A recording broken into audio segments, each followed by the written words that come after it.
देख पिलाने आम आज जीव विज्ञान प्रथम अध्याय पोषण पढ़ा। देख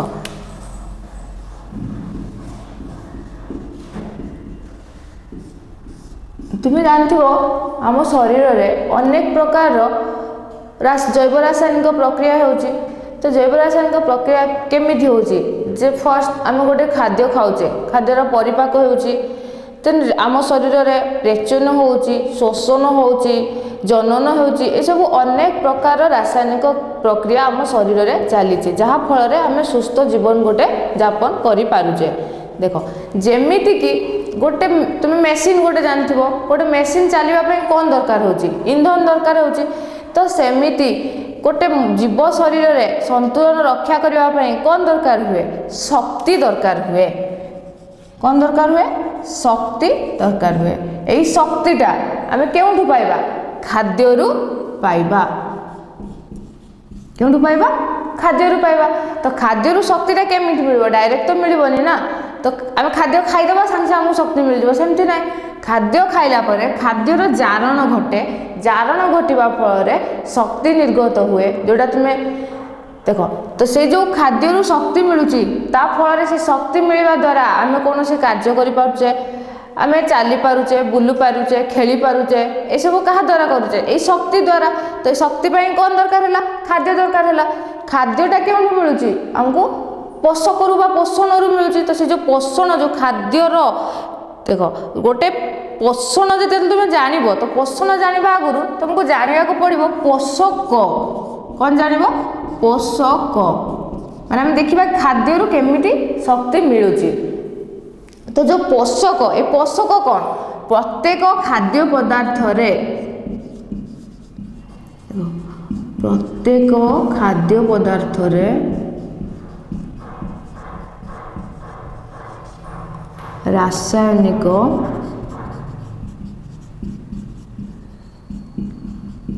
पदार्थ थाए। मन रखिबो प्रत्येक खाद्य पदार्थ रे किछि रासायनिक पदार्थ थाए। से जो रासायनिक पदार्थ थाए ताकू कौन कहा जाए पोषक बा पोषक पदार्थ। बुझि पारलो प्रत्येक खाद्य पदार्थ रे किछि रासायनिक पदार्थ थाए ताकू कौन कहा जाए पोषक। यही जो खाद्य पदार्थ रे जो पोषक रहिला तो खाद्य रे थिबा पोषक पदार्थ ग्रहण करिबा प्रक्रिया को कौन कहा जाए पोषण। बुझि पारलो खाद्य रे थिबा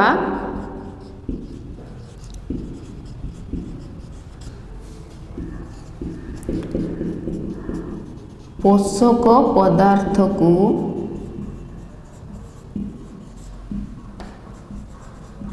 ग्रहण करिबा प्रक्रिया को कौन कहा जाए पोषण। बुझि पारलो पोषण कौन खाद्य रे थिबा पोषक पदार्थ को ग्रहण करिबा प्रक्रिया को पोषण कहा जाए। बुझि पारलो तो एबे देखिबा एबे जानथिबा कौन बुझिलो पोषण कौन तार मीनिंग गोटे बुझि पारलो बेसिक मीनिंग कौन। एबे देखिबा बुक रे कौन देछि शरीर रे समन्वित भावे हेउथिबा असंख्य जैव रासायनिक प्रक्रिया जोगु जीवनर धारा अव्याहत रही थाए। एबे देखो ए जो जैव रासायनिक प्रक्रिया केउची ए जैव रासायनिक प्रक्रिया मेनली आम शरीर रे कौन कौन होई थाए देखो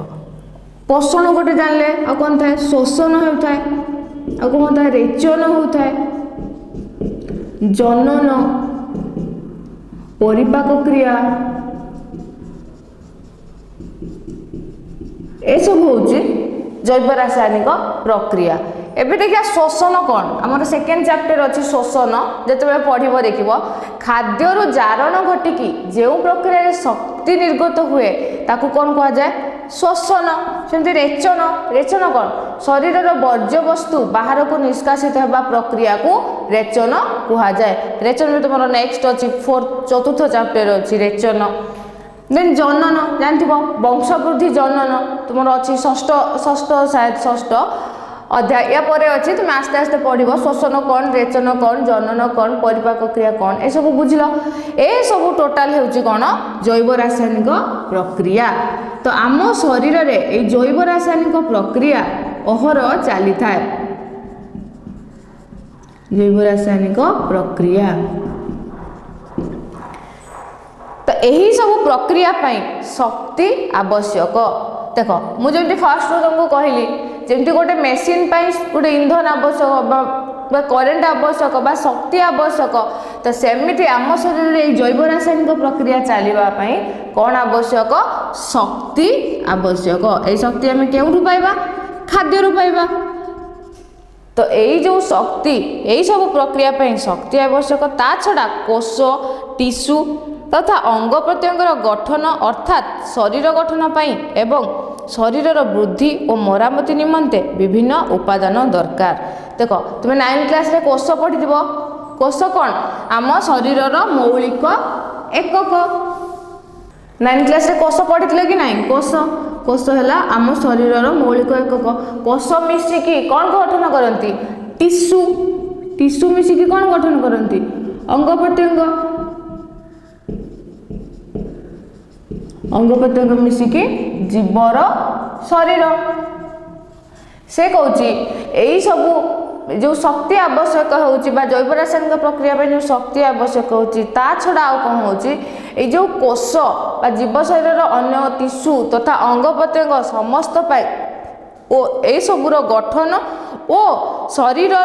वृद्धि और मरामती पाई आउ कौन पाई शरीर वृद्धि और विकास पाई शरीर वृद्धि और विकास पाई ए कोष टिश्यू अंग प्रत्यंग जीव शरीर गठन पाई और जीव शरीर वृद्धि और विकास पाई मध्य उपादान आवश्यक होता है। जीवर यही समस्त चाहिदा पूरण करथाए। देख ये जो सब शरीर वृद्धि पाई भी हमको कौन दरकार शक्ति दरकार। शक्ति क्यों पाइबा खाद्य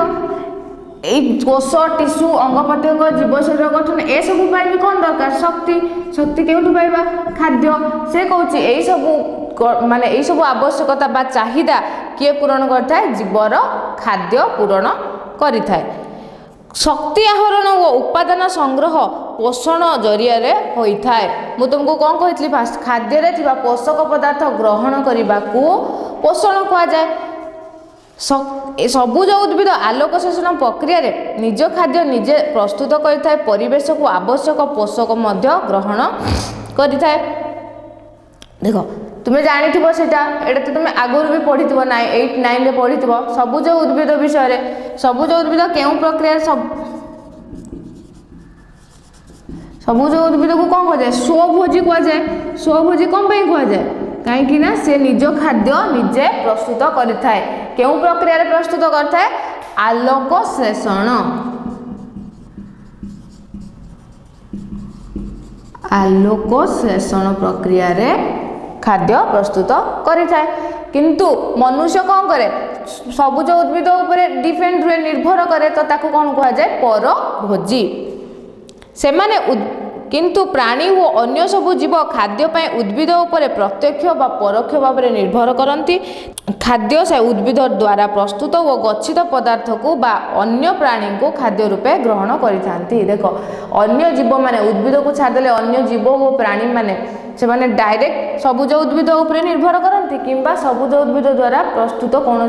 खाद्य पदार्थ उपरे निर्भर करिथांती माने प्रत्यक्ष रे करती बा परोक्ष रे करती। तो खाद्य साधारणतः जटिल अवस्था रे थाए जीव शरीर मध्य रे सरल उपादान रे परिणत होई सबु अंग प्रत्यंग रे उपलब्ध होता है। देख आम जो खाद्यटा खाऊचे तो सेटा कौन थाए जटिल अवस्था रे थाए खाद्यटा मेनली जटिल अवस्था रे थाए आम ताको चोबौचे चोबेबा द्वारा से कौन होउची सरल रे परिणत हेउची सरल रे परिणत हेबा परे विभिन्न अंग प्रत्यंग निकट को जाउची सेठारे सरल खाद्यर दहन बा जारण घटी सेतिरु शक्ति मोचित होता है। शक्ति मोचन एक तथाकथित ध्वंसात्मक प्रक्रिया। देख ये जो जिते आम खाद्यटा खाइले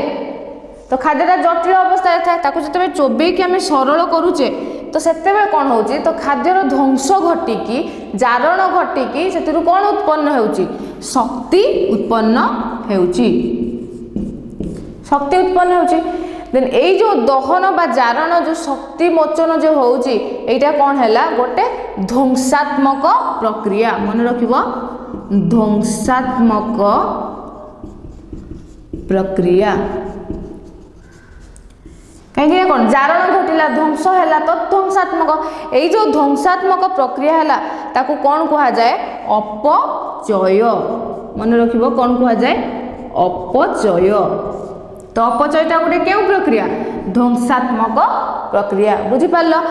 खाद्यटा जटिल अवस्था थाए ताकू आमे चोबेकी सरल परिणत करे सरल परिणत होगा पर से अंग प्रत्यंग निकट को जाए जहाँफल शक्ति उन्मोचन हुए बा शक्ति मोचन हुए खाद्यर जारण बा दहन घटी जो शक्ति उन्मोचन हुए सेटा है गोटे ध्वंसात्मक प्रक्रिया ता कौन गोटे अपचय प्रक्रियार उदाहरण सेहीपरि खाद्यरू शरीर गठन पर आवश्यक उपादान सृष्टि होउथिबा एक गठनमूलक प्रक्रिया देख खाद्य जिते जारण घटिकी शक्ति उन्मोचन है तो सेटा कौन है ध्वंसात्मक प्रक्रिया है किंतु से खाद्य जिते गोटे उपादान सृष्टि होउची शरीर गठन पर देख खाद्यरू शरीर गठन पाई कौन सृष्टि होउची उपादान सृष्टि होउची तो ये जो सृष्टि हैला देखो उपादान जो सृष्टि होउची सेटा को कौन कहा जाउची गठनमूलक प्रक्रिया मन रखिबो कौन कहा जाउची गठनमूलक प्रक्रिया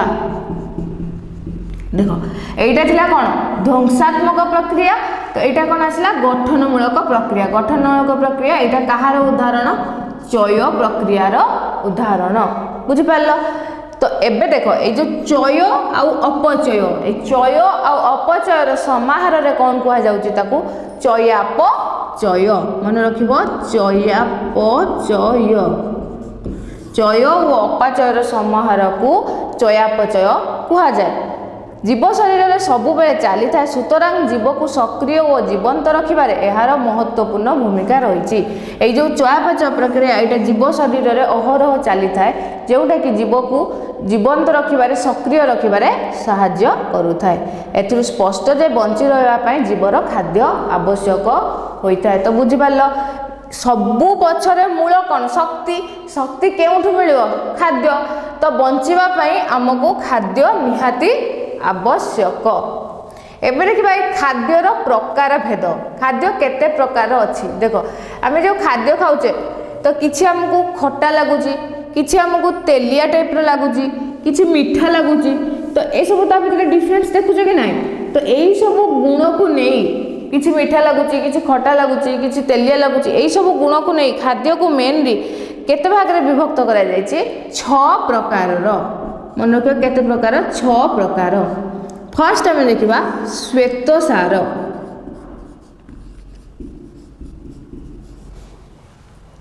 बा कार्बोहाइड्रेट्स मन रखियो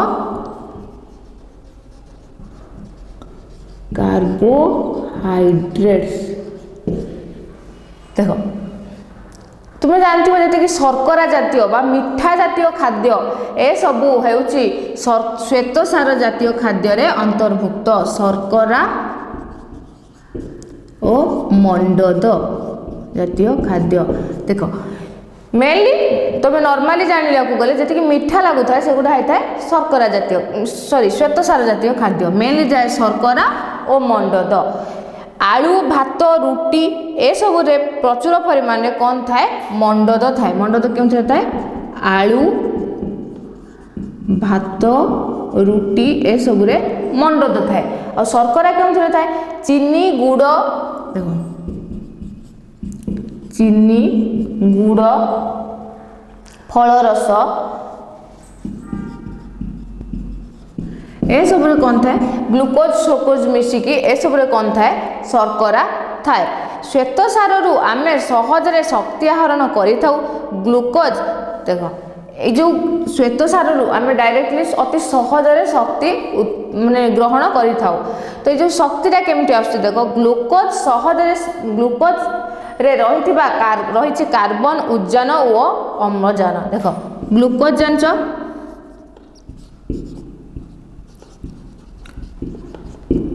तर गाठनिक फर्मूला कौन C6H12O6 तो कौन अच्छी सी रे कौन अच्छे आमर कार्बन अच्छी कार्बन उजान और अम्लजान तो से कौन ये जो ग्लूकोज रे कौन कौन रही कार्बन उजान अम्लजान थिबा बेले ग्लूकोज रो जारण फल रे कौन सृष्टि होउची अंगारकाम्ल और जल सृष्टि हेबा सहित देख जेते बेले ए C6H12O6 बा ग्लूकोज रो जारण घटुची जेमति खाद्य रो जारण घटिका हमको शक्ति मिलुची तो ए जो शर्करा जातीय खाद्य रे मेनली कौन थाए ग्लूकोज थाए तो ग्लूकोज रो जेते बेले जारण घटे तो हमको कौन मिले अंगारकाम्ल जल और शक्ति मन रहा कौन कौन मिले अंगारकाम्ल जल और शक्ति एही 1 ग्राम श्वेतसार रु प्राय 16 किलो जूल शक्ति निर्गत होता है मन रखिब 1 ग्राम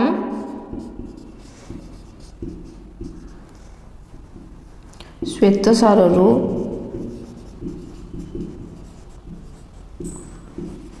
16 किलो जूल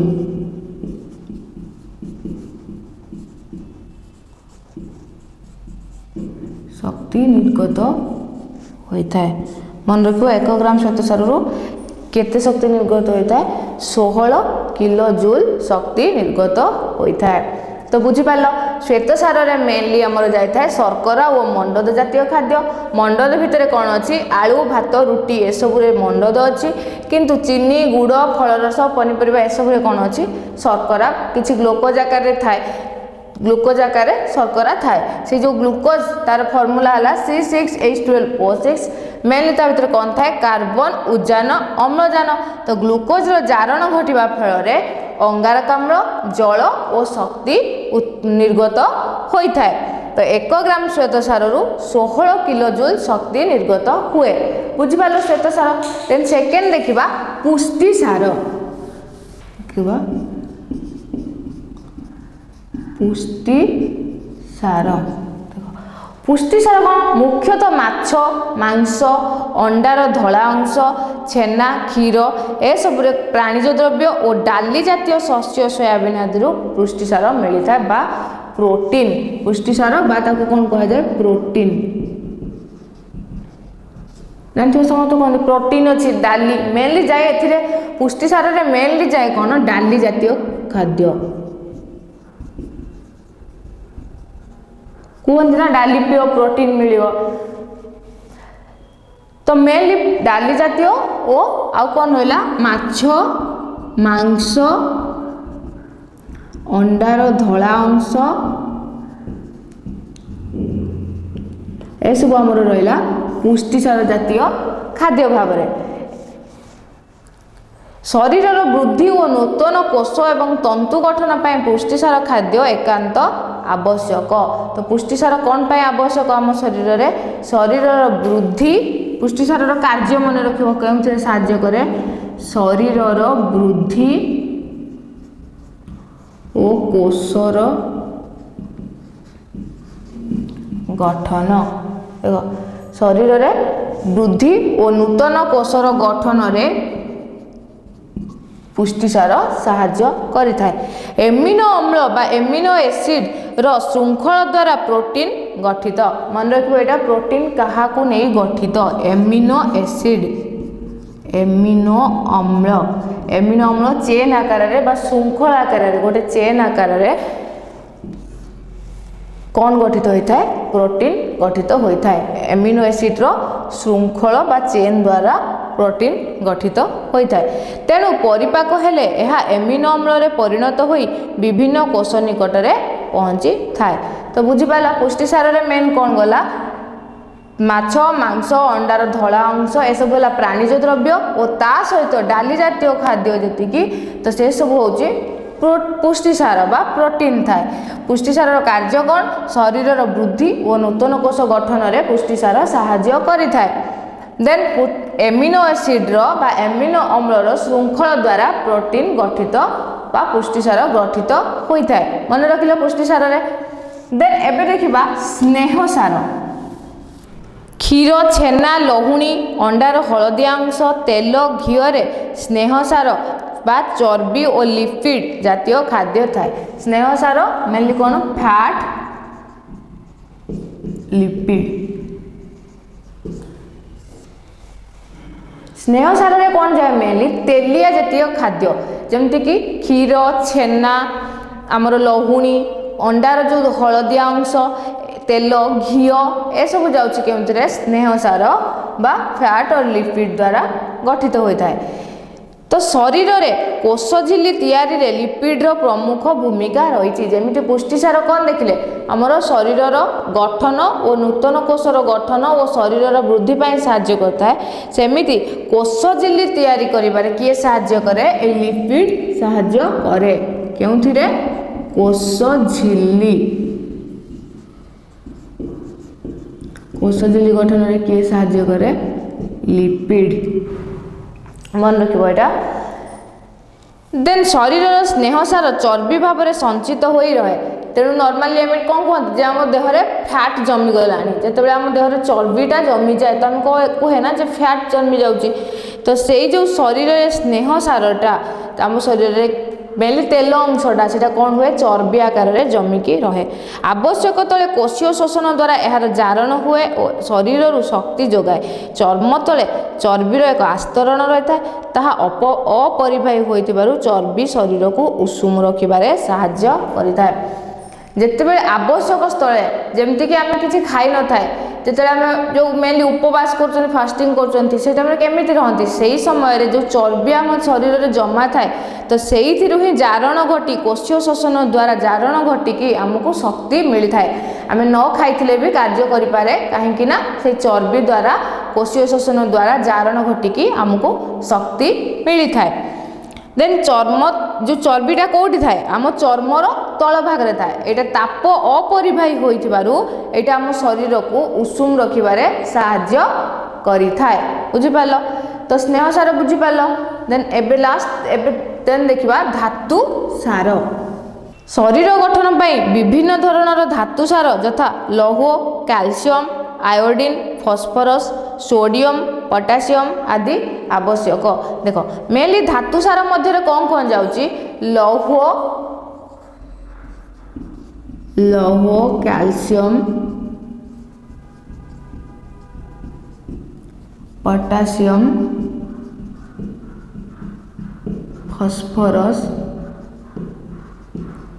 ଏସବୁ କେଉଁଥିରେ ଯାଉଛି ଧାତୁ ସାରରେ। ତ ଶରୀରରେ ଦାନ୍ତ ଓ ହାଡ଼ର ଗଠନ ପାଇଁ କ୍ୟାଲସିୟମ୍ ଓ ଲୋହିତ ରକ୍ତ କଣିକାରେ ଥିବା ହିମୋଗ୍ଲୋବିନ୍ର ଗଠନ ପାଇଁ ଲୌହ ଆବଶ୍ୟକ ହୋଇଥାଏ। ଆମ ଶରୀରରେ ଯେଉଁ ଦାନ୍ତ ଆଉ ହାଡ଼ ପାଇଁ ଯେତେବେଳେ ଦେଖିଥିବ କାହାର ଦାନ୍ତ ବିନ୍ଧିଲେ କିମ୍ବା ହାଡ଼ କିଛି ହାଡ଼ରେ ଭାଙ୍ଗିଗଲେ କିମ୍ବା କିଛି ବି ଆଘାତ ହେଲେ ଯେତେବେଳେ ଡକ୍ଟର ପାଖକୁ ଯାଅ ତ କ'ଣ ଦିଅନ୍ତି ସେମାନେ କ୍ୟାଲସିୟମ୍ ଟ୍ୟାବଲେଟ୍ ଖାଇବାକୁ କୁହନ୍ତି, କାହିଁକି ନା ଦାନ୍ତ ଓ ହାଡ଼ର ଗଠନ ପାଇଁ କ୍ୟାଲସିୟମ୍ ଆବଶ୍ୟକ ହୋଇଥାଏ। ତ ଦେଖ ଦାନ୍ତ ଓ ହାଡ଼ ପାଇଁ କ'ଣ ଆବଶ୍ୟକ କ୍ୟାଲସିୟମ୍। ସେମିତି ଆମ ଶରୀରରେ ଲୋହିତ ରକ୍ତ କଣିକା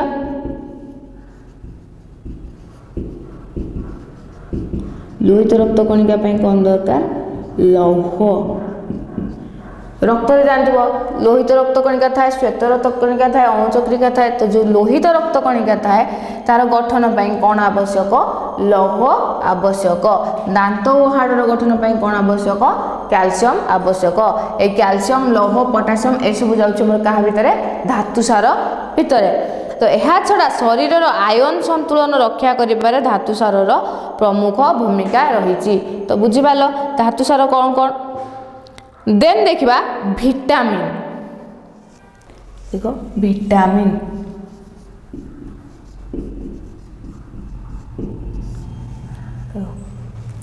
କୋଷରେ ବିଭିନ୍ନ ପ୍ରକାରର ରାସାୟନିକ ପ୍ରକ୍ରିୟା ଏନଜାଇମ୍ ସାହାଯ୍ୟରେ ହୋଇଥାଏ। ଭିଟାମିନ୍ର ଉପସ୍ଥିତିରେ ସେ ସମସ୍ତ ପ୍ରକ୍ରିୟା ସୁଚାରୁ ରୂପେ ସମ୍ପନ୍ନ ହୋଇଥାଏ। ଦେଖ ଆମ ଶରୀରରେ ଯେଉଁ ରାସାୟନିକ ପ୍ରକ୍ରିୟା ହେଉଛି ତା କାହା ଦ୍ୱାରା ହେଉଛି ଏନଜାଇମ୍ ଦ୍ୱାରା ହେଉଛି। ତୁମେ ଜାଣିଥିବ ଆମର ଯେଉଁ ଯେତେବେଳେ ତନ୍ତ୍ର ଯେଉଁ ରହିଛି ବହିସ୍ରାବୀ ଗ୍ରନ୍ଥି ଆମ ଶରୀରରେ ବହୁତ ଗ୍ରନ୍ଥି ଅଛି ଯେମିତିକି ପିଟ୍ୟୁଟାରୀ ଥାଇରଏଡ଼୍ ଏସବୁ ଗ୍ରନ୍ଥି ଅଛି। तो से जो ग्रंथि केते प्रकार अच्छी मेनली बहिस्रावी ग्रंथि अच्छी अंतःस्रावी ग्रंथि अच्छी अंतःस्रावी ग्रंथि हमको कौन मिलता है हार्मोन मिलता है बहिस्रावी ग्रंथि हमको कौन मिलता है एंजाइम मिलता है तो आम शरीर जो रासायनिक प्रक्रिया होउची सेटा कहा द्वारा होउची कहा साहाय्य रे होउची एंजाइम साहाय्य रे होउची ए विटामिन रो उपस्थिति रे एई सब प्रक्रिया संपूर्ण रूपे सुचारू रूपे होई थाए विटामिन अभाव शरीर में विभिन्न प्रकार रोग होता है तुम आगुरी भी पढ़ी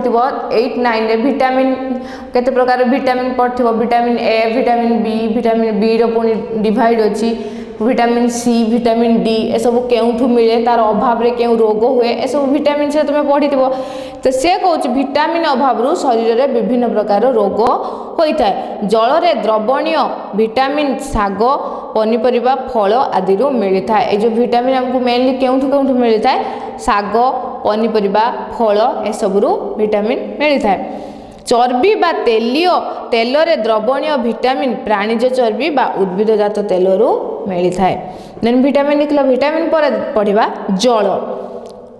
कोष रस बा कोष जीवक थाए विटामिन पर कौन आसला जल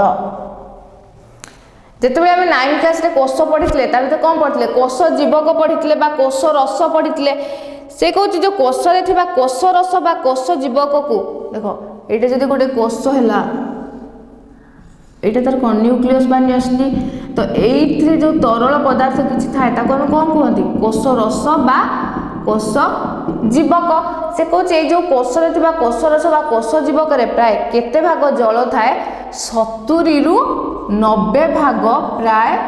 जल थाए ये जो कोष जीवक बा कोष रस रे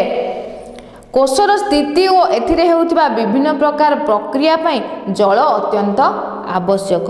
झाल